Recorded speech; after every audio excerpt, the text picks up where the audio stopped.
K리그 팀과의 경기에서 한국 축구 국가대표팀과 토트넘 핫스퍼의 주장인 손흥민이 분노를 드러내며 이목을 끌었습니다.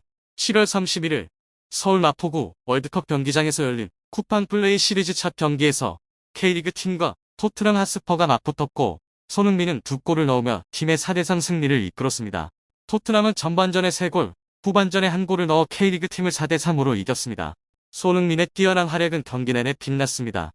그는 전반 29분에 대한 쿨루세우스키의 골을 어시스트했고 38분과 추가 시간에 연속 2골을 넣어 팀의 승리에 기여했는데요.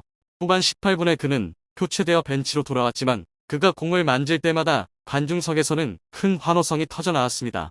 이날 경기는 약 6만 5천 명의 관중이 지켜봤습니다. 특히 경기 초반부터 손흥민은 강한 투지를 보여주며 주목을 받았습니다. 전반 26분 점수가 0대0인 상황에서 손흥민은 K리그 팀의 한 선수와 충돌하여 넘어졌습니다. 충돌로 인해 그는 경기장에 있는 광고판 쪽으로 밀려났고 그는 심판을 향해 파울을 주장했습니다. 하지만 경기는 계속 진행되었고 손흥민은 그라운드에 누운 채로 손을 강하게 내리치며 분노를 표출했죠. 이 장면은 그의 진지함과 경기에 대한 열정을 여실히 보여주는 순간이었습니다. 관중들은 손흥민의 이 드문 모습을 숨죽여 지켜봤습니다. 결국 K리그 팀의 한 선수가 다가와 그를 일으켜 세웠고 손흥민은 이해할 수 없다는 표정으로 경기를 계속했습니다. 그 후 그는 전반 38분과 추가 시간에 연속 2골을 넣으며 팬들의 열렬한 응원을 받았습니다. 그는 또한 한국 팬들을 위해 촬영 세리머니를 선보이며 감사를 표했는데요. 손흥민과 충돌했던 선수는 바로 윤도영이었습니다. 윤도영은 이번 시즌 중 프로 선수로 뛰고 있으며 이번 경기에 선발로 출전할 기회를 얻었습니다. 전반 45분 동안 윤도영은 경기 내내 자신의 능력을 발휘했습니다. 경기 후 윤도영은 혼합구역 인터뷰에서 즐겁게 경기하려고 했지만 너무 긴장해서 힘을 너무 많이 쏟았다. 제 생각에 사로잡혀 불필요한 실수를 많이 했다. 하지만 많은 것을 배웠고 영광이었다. 후회하기보다는 실수에 대한 아쉬움이 크며 스스로 100점 만점에 10점을 주고 싶다라고 말했는데요. 경기 중 윤도영은 주장 손흥민과 1대1로 맞붙기도 했습니다. 윤도영은 수비 시 활발하게 움직이며 손흥민을 막았고 직접 맞서는 장면도 있었습니다.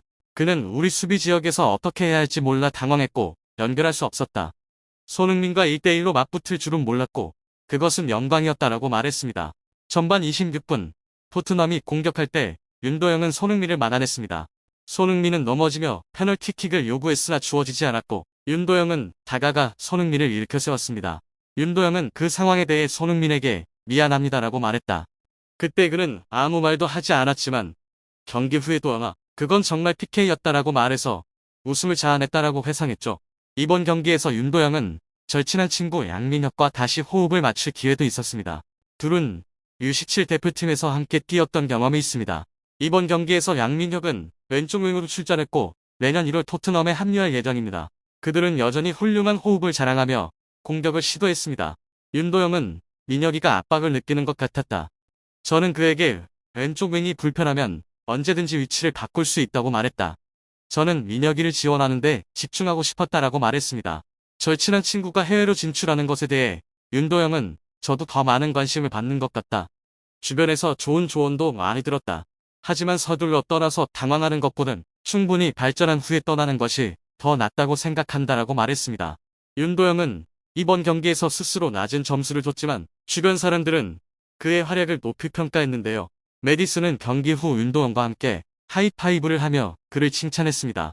윤도영은 메디슨이 저에게 몇 살이냐고 물었고 저는 민혁이와 동갑이라고 대답했다. 그는 제가 훌륭한 선수라고 말하며 앞으로 더 잘해주길 바란다고 격려했다라고 말했습니다.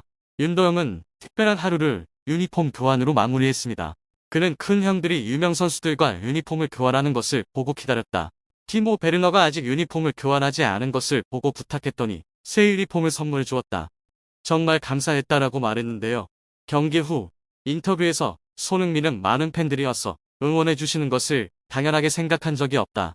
K리그와 국가대표팀, 토트넘에 대한 팬들의 사랑 덕분에 특별하고 행복한 하루를 보낼 수 있었다. 정말 감사드린다라고 말했습니다.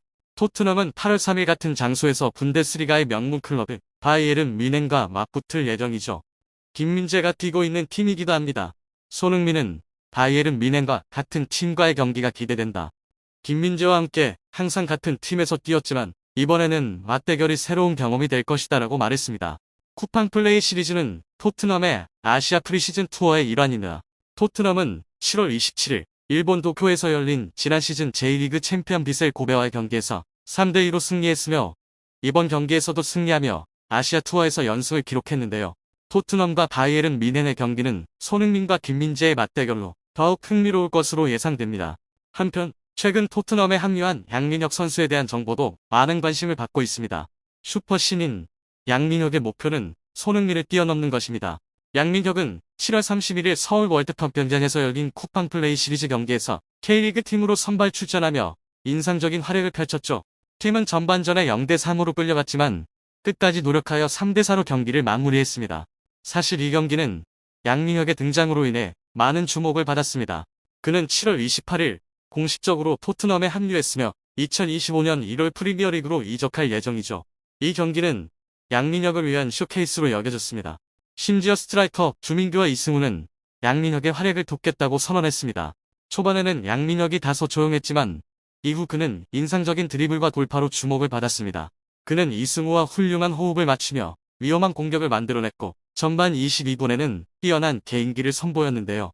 그는 에메르송 로얄을 능숙한 회전 동작으로 제친 후 윤도영에게 정교한 패스를 보냈습니다. 1분 후 이동경과 주민규의 패스를 받은 양민혁은 빠른 속도로 공격을 전개했습니다. 그는 페널티 박스 근처에서 왼발로 강력한 슈팅을 날렸고 토트넘의 수비진을 긴장시켰습니다. 아쉽게도 이 슈팅은 골대를 넘어갔습니다. 그러나 토트넘에는 손흥민이 있었고 그는 전반전에 날카로운 공격으로 경기를 지배했습니다. 휴식 시간이 끝난 후 손흥민의 강력한 슈팅은 데안 쿨루세브스키의 골로 이어졌죠.